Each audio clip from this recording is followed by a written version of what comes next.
সন্ধ্যা ৬টায় মাঠে গড়াবে বিপিএল এর ফাইনাল। রাজশাহী ওয়ারিয়র্সের মুখোমুখি হবে চট্টগ্রাম রয়্যালস। ম্যাচটি কভার করতে মিরপুরে আছেন সহকর্মী আফনান পিয়াল।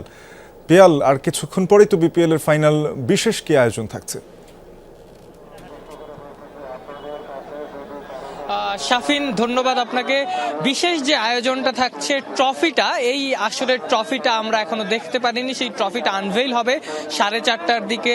আমরা যতটুকু জানতে পেরেছি, Bangladesh under-19 world cup winning যে ক্যাপ্টেন আকবর আলী, যিনি আবার ফাইনালটা খেলবেন রাজশাহী ওয়ারিয়র্সের হয়ে, পাশাপাশি নারী এশিয়া কাপটা বাংলাদেশ যার অধীনে চ্যাম্পিয়ন হয়েছে সেই সালমা খাতুন, তারা দুজন হেলিকপ্টারে করে ট্রফিটা আনবেন।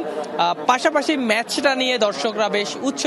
আপনারা দেখতে পাচ্ছেন যে অনেক অনেক রাজশাহী সমর্থক বিশেষ করে তারা বেশ এনজয় করছেন এই ম্যাচটা নিয়ে, এবং তারা প্রথমবার এইবার বিপিএল এ খেলতে এসে ফাইনালে উঠেছেন, সেই জন্য তারা বেশ উচ্ছ্বসিতও বটে।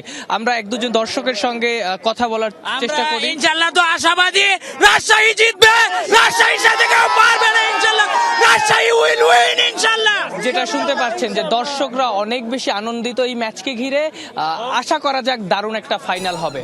পিয়াল, ধন্যবাদ আপনাকে। আমরা দেখছিলাম দর্শকরা উচ্ছ্বসিত বিপিএল এর সেই ফাইনালের মহরণ দেখার জন্য।